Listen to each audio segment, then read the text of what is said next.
Hi welcome to trendy TV.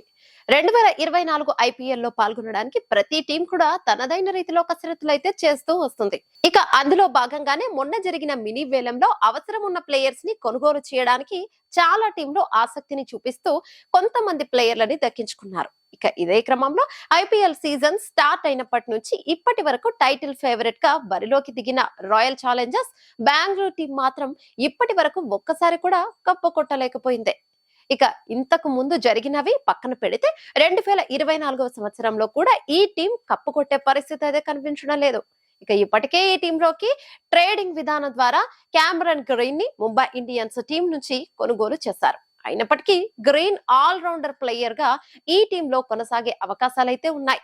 అయితే Cameron green opener గా ఆడతాడా లేదా మిడిల్ ఆర్డర్ లో ఆడతాడా అనే విషయాలు తెలియాల్సిందే.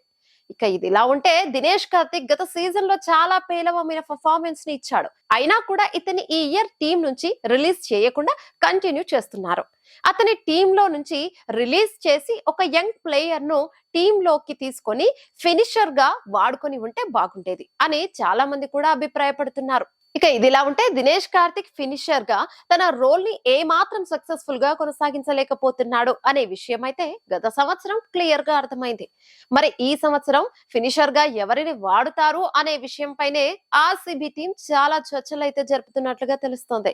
ఇక మొన్న జరిగిన మినీ వేలంలో వెస్టిండీస్ ప్లేయర్ అయిన అల్జారీ జోసెఫ్ ని కొనుగోలు చేశారు. అయితే అతన్ని టీంలోకి తీసుకోకుండా వేరే ప్లేయర్లను ఎవరినైనా తీసుకుని ఉంటే బాగుండేదని మరికొంతమంది అభిప్రాయపడుతున్నారు. నిజానికి అల్జారీ జోసెఫ్ అంత వర్త్ ఉన్న ప్లేయర్ అయితే కాదు. ఒకవైపు బెంగళూరు టీం ని బాగా ఇబ్బంది పడుతున్న సమస్య బ్యాటింగ్ అయితే, మరొక వైపు బౌలింగ్ కూడా వాళ్ళని చాలా వరకు ఇబ్బంది పడుతున్నట్టుగా కనిపిస్తోంది. ఇన్ని అప్లికేషన్స్ మధ్య వాళ్ళు ఈసారి కప్పు కొడతారా అనే క్లారిటీ అయితే ఎవరికీ లేదు. ఏదైనా మ్యాజిక్ జరిగితే తప్ప వాళ్ళకి ఈసారి కూడా కప్పు రానట్టే అంటూ పలువురు అభిమానులు సోషల్ మీడియా వేదికగా వాళ్ళ అభిప్రాయాన్ని తెలియజేస్తున్నారు. ఈ వీడియో మీకు నచ్చినట్టయితే లైక్ చేయండి, షేర్ చేయండి, కమెంట్ చేయండి, సబ్స్క్రైబ్ చేయండి.